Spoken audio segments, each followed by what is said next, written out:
Carib Nation. We are excited to continue our series featuring young people from the Caribbean. And tonight we feature young Jamaican leaders who are contributing to the world, contributing to Washington, D.C., and contributing to their country, Jamaica, and the Caribbean. Stay tuned. Carib Nation is up next.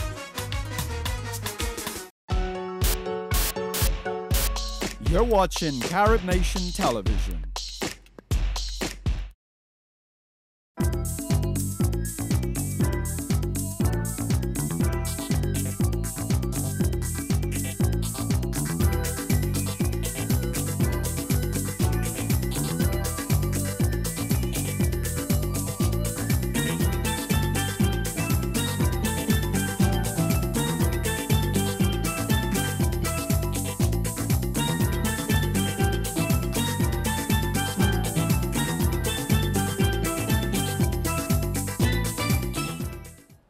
Welcome to Carib Nation. Tonight we are so excited to be featuring young Caribbean leaders. And there is no shortage of leaders from the Caribbean, and especially no shortage of leaders from Jamaica. But tonight we're featuring three of the top leaders that I happen to meet and to be able to feature for this show tonight. Mr. Stuart CROOKS, welcome Stuart. Ms. KARELLE SAMUDA, welcome. And Mr. Matthew McNaughton, who are all from the Caribbean and reside in the region, D.C., Maryland, and Virginia, and have been contributing to both the region and back home to their countries in Jamaica over the past few years. So Stuart presently works at an engineering firm in Baltimore, but was also one of the founding members of the DMV Caribbean Students Association. KARELLE is a PhD student at George Mason University in her 4th year, focused on public policy. And Matthew McNaughton works at the World Bank, involved in innovation and development, and he's going to tell us a little bit more about that, but also is one of the founding members and executive director of /Roots. So we are excited to learn about the work that these young people have been doing. So Stuart, why don't you start off and tell us a little bit about what you've been doing in Washington, D.C., or in the area? Okay, well, I've been living here for a little over 5 years. I went to Howard University where I studied civil engineering, specialized in transportation, so I work at a transportation engineering firm called HNTB. Okay. I was the president of the Howard University's Caribbean Students Association my senior year, and some friends and I decided to, form a group called the DMVCSA, which is basically like a governing body for the CSAs in the area. I know there are a lot of Caribbeans in the DMV particularly. There are 300 plus members of Howard University CSA. That's huge. I know one major issue that I had in college was the fact that, being international, it was hard to get a job, an internship. So that's what we started out focusing on, trying to bridge that gap with professionals in the area and students. So we work a lot with, we have 15 schools under our umbrella. We work a lot with the students and, bridging that gap with the professionals. Awesome. Wonderful. And KARELLE, tell us a little bit. Sure. So I've been living in the D.C. area, it's been a while, since about 2004, so a number of years. I'm currently, by day, I like to say, a PhD student in public policy at George Mason University, and I'm really interested in looking at citizen participation and how it promotes accountability and transparency. And by night, I volunteer for a Caribbean diaspora organization based here called the Institute of Caribbean Studies, where I am working to develop their youth programs initiative. Okay, awesome. Matthew? Sure. I guess similar to KARELLE, have day and night jobs. During the day, I work at the World Bank, where I focus on how do you leverage technology within development programs, both to kind of improve citizen engagement and ways that you can have development programs driven by the people who are benefiting from them. And in the night, not only in the night. No, no, not only in the night. Well, yeah, since we're airing this. I work on an organization, a co-founded organization called the /Roots Foundation, which is a civic tech nonprofit based in the Caribbean that focuses on addressing development challenges, working with government, civil society organizations, but focusing on leveraging technology and citizen-centered design. Right. Yeah. Now, Stuart, you mentioned that as you were involved in the Caribbean Student Association, and I'm sure most of us were involved in our Caribbean Student Associations on campus, there's a lot of Caribbean students, but not everyone steps into that leadership role. What do you think led you to step up into that leadership role as president, as, you know, forming an organization? What led that to happen? Well, a number of things.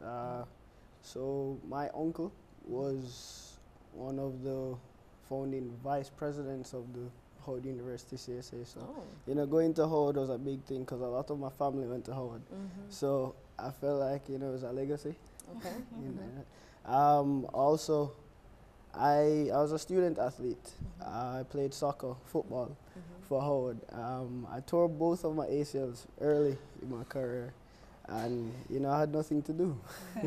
I was always involved with CSA though. It was, you know, a home away from home.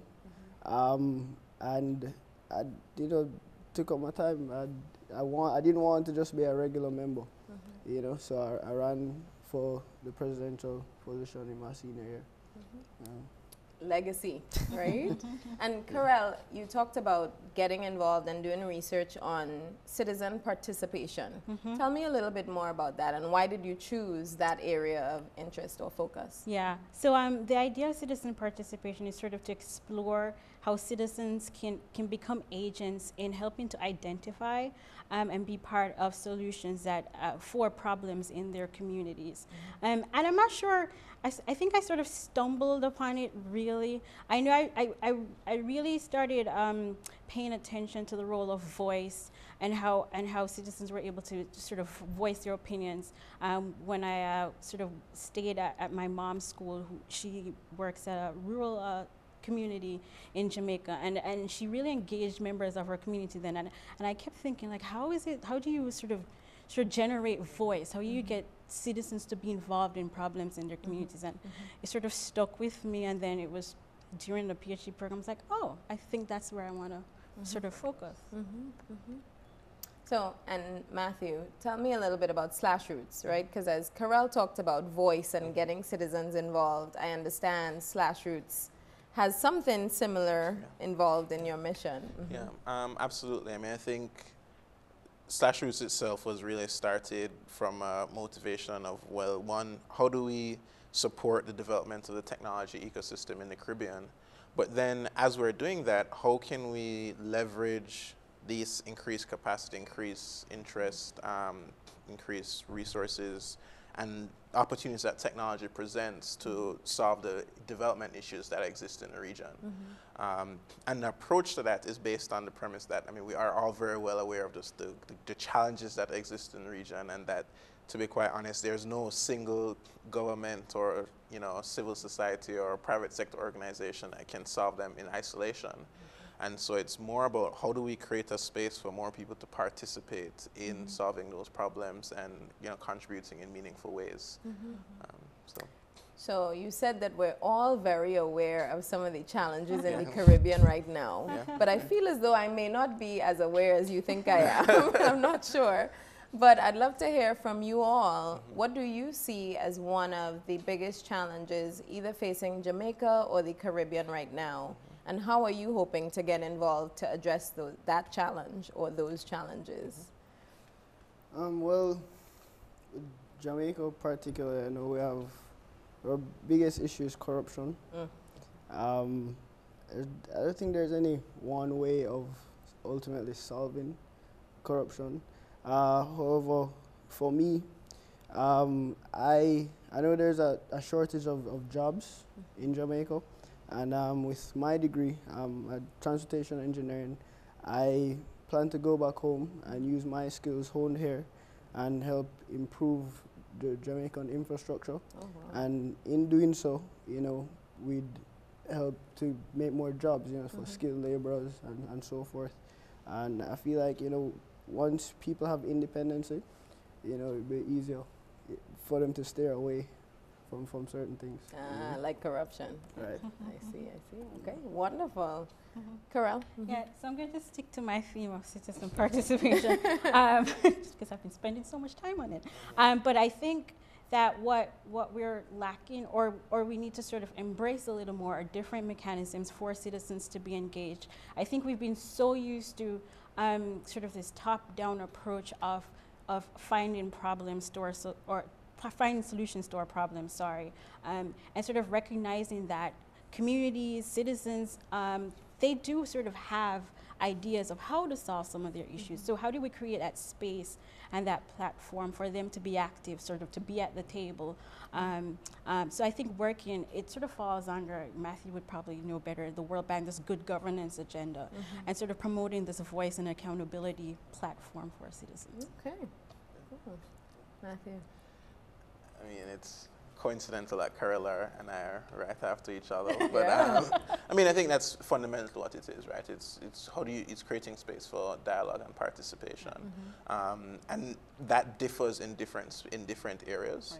Right. You know, for example, we've been working a lot in Prairie du Larcenay with the Rural Agriculture Development Authority in Jamaica, and that is such a huge problem. I mean, annually, cost the Jamaican economy something like $52 million US.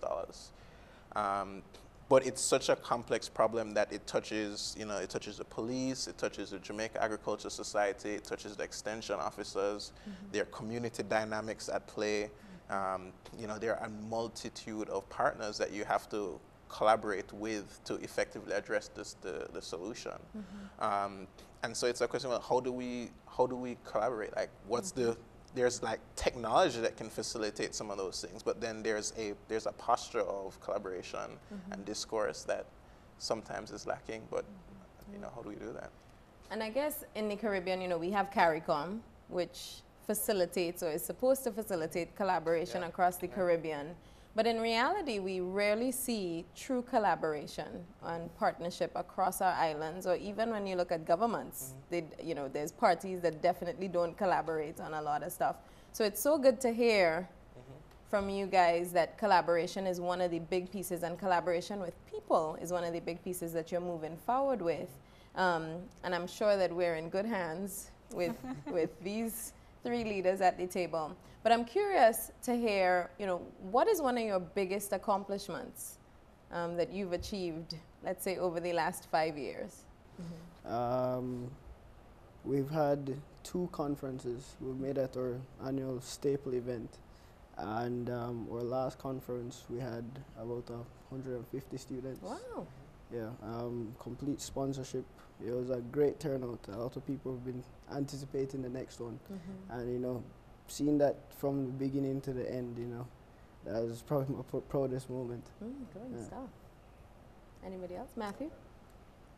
Wow. I think as it relates to the region, probably one of the things that I guess I'm probably most proud of with /Roots is these kind of 2 initiatives that we do in collaboration with a number of partners across the region. The first is the Developing the Caribbean Open Data Conference and Code Sprint. And it's an event that we organize simultaneously across multiple islands. Oh, wow. This year we did it in 5 islands. So it was in Jamaica, Trinidad and Tobago, the Dominican Republic, Cuba, and Guyana. And you know, I think from an organizational point of view, I think just the different teams collaborating, the different organizations that are involved, just being able to learn from some of the other teams that they're doing. I mean, in Guyana, their prime minister came to the event. He was on campus on the day, and he walked into the event, and that was awesome. I mean, that wasn't planned. But I think, you know, things like that, I think, show that as a region that we can collaborate. And the event itself is premised on, you know, different islands sharing common problems. And, you know, engineers or developers or designers in Trinidad can work on a problem in Jamaica, and vice versa. And we can break down that Caribbean Sea and those language barriers if we try hard enough. Awesome. For me, I'm going to put on my volunteer hat. I think for me, it's been working with the Institute of Caribbean Studies for the last maybe 5 years to host an annual Caribbean American Youth Leadership Forum. It's held every June during Caribbean American Heritage Month. And we've partnered with multilateral organizations here in the DC area. This year, we partnered with the Inter-American Development Bank, their youth programs, to host it. And what's really neat about the program, what we try to do is we highlight, we sort of invite experts that we say on some identified issue to talk about opportunities for young people. And then we have a panel that focuses on young people who are doing work either in the community here in DC or in the Caribbean. So last year we had some fabulous young ladies who are working in Haiti, sort of post the reconstruction and working on youth issues. We had another young lady from Trinidad who does an arts development program, not only in Trinidad, she's actually doing it in other islands. And a young man who's working on sort of what he calls sort of this reggae revival movement happening in Jamaica. So you know, it's another avenue like what we're having here to highlight young leaders in the region. What young people are doing. So, as a young person watching this show, what would be one message you would want a young person to leave with to think about how they can engage in leadership or how they can engage in their communities? I mean, I'd have to say, especially from my experience, you know, perseverance, definitely, you know, working even through the toughest of times. You know, right now I know Jamaica particularly, it's hard.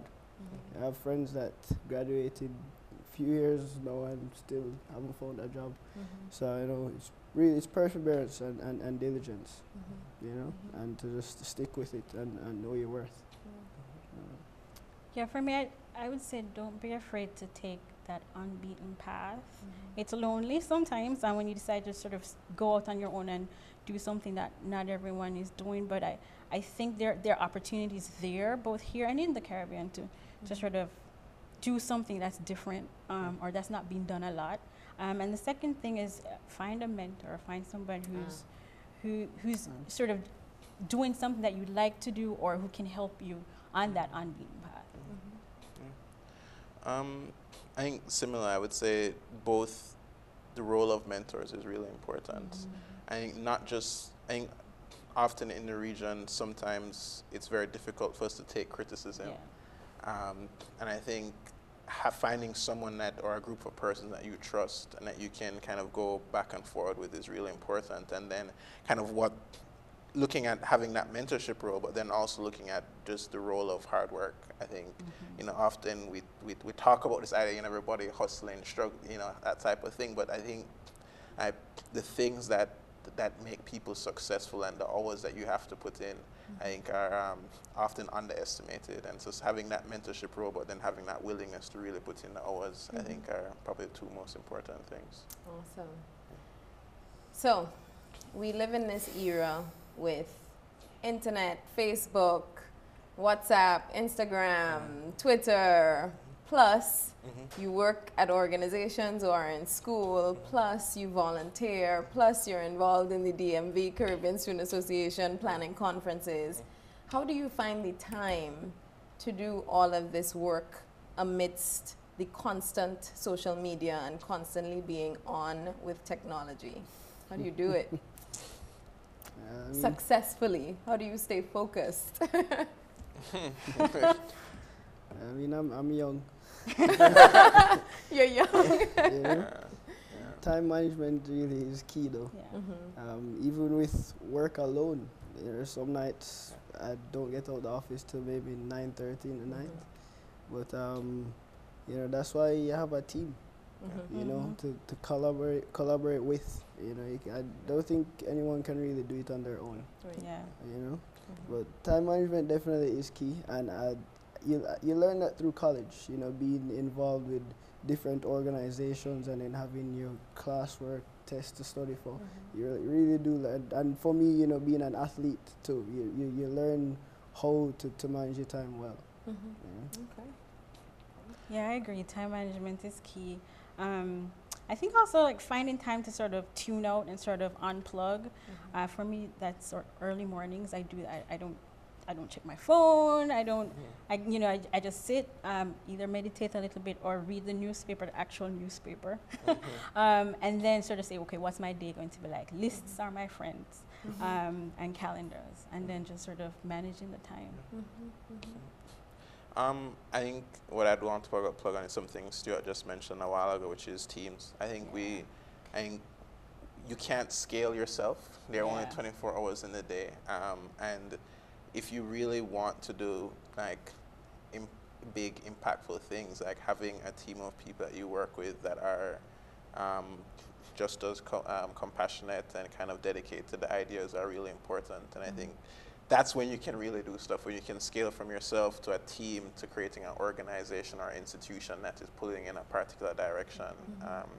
I think that's probably one of the things that I enjoy the most about /Roots is just the group of people that are working on it, and all doing 2 or 3 jobs just to try to make it happen. So who are your biggest supporters? Who holds you up aside from that team? Who else supports you? Probably the biggest, kind of the most influential organization in kind of making things happen has been the Mona School of Business and Management. I was before joining the bank a year and a half, 2 years ago. I was there doing a number of projects, most of which have continued, but being able to collaborate, continue that relationship of collaborating with them, also just from a institutional learning point of view and kind of just building on top of each other's ideas. That's been really valuable for almost anything that /Roots has done up to this point. So who keeps me going? Who's your biggest supporter? It has to be my family, my mom and my sisters. Sort of they know when I'm in a funk and they know what to do to sort of help me get through. My friends are also really, they know sort of when not to trouble KARELLE because she's busy, but they know when to sort of say, KARELLE, it's time for you to stop. So yeah, sort of friends and family. I'd say my parents. My father motivates me without even knowing. He's definitely been a steady role model in my life. And as any of my friends will attest to, my mother is my biggest supporter. She's my cheerleader. In high school, she'd come to my games and cheer for me. My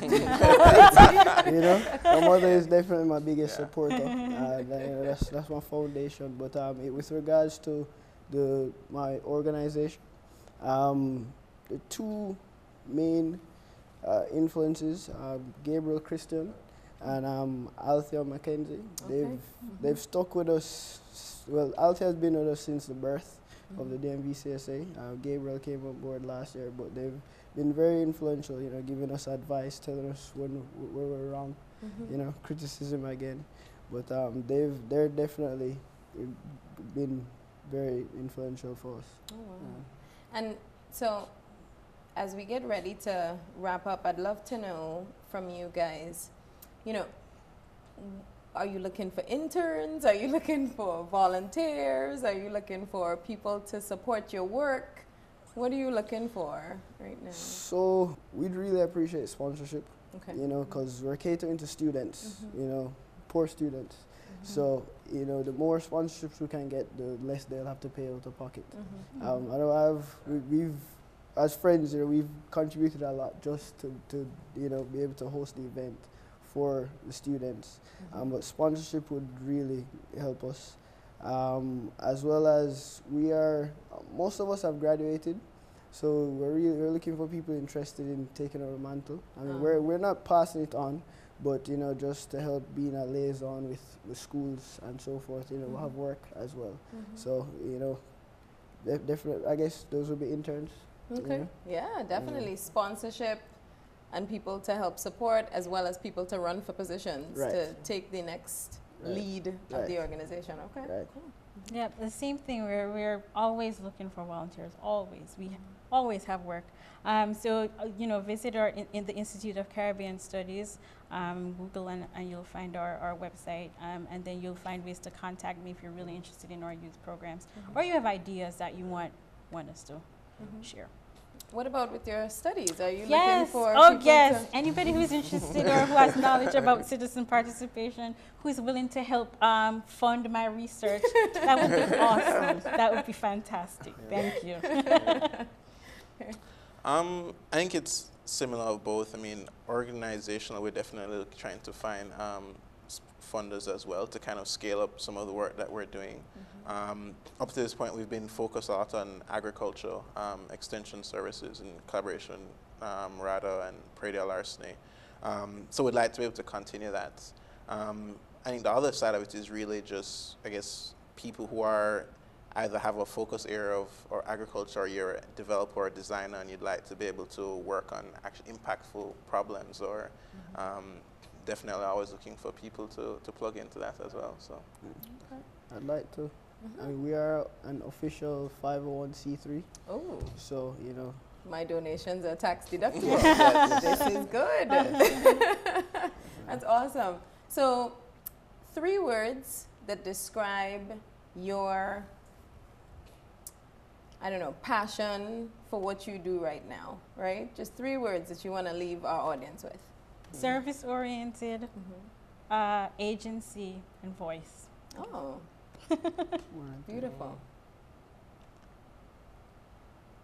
I mean, 3 words. I really stumped you guys with that question. You could give 4 or 5. Community service and you know, passion for the community. Yeah. So, I mean, that's what we're about. Yeah, so service to your core. open, collaborative, impact. Impact. Yeah. I like All that right. Yeah. So, you know, with those community service, impact, open, collaborative, we've heard a lot of that tonight, but we have, you know, just learned so much about you 3 and are so excited about the work that you're going to be doing for Jamaica and for our region and for the Caribbean. And I am so proud to say that I am Caribbean and share you as part of my future and our legacy, right? So let's say thanks to our guests, Stuart Crooks, KARELLE SAMUDA, and Matthew McNaughton. Tonight on Carib Nation, we have really gotten to experience these young people in a new way. We are one Caribbean, one culture, one people, one nation. This is Carib Nation. Thank you.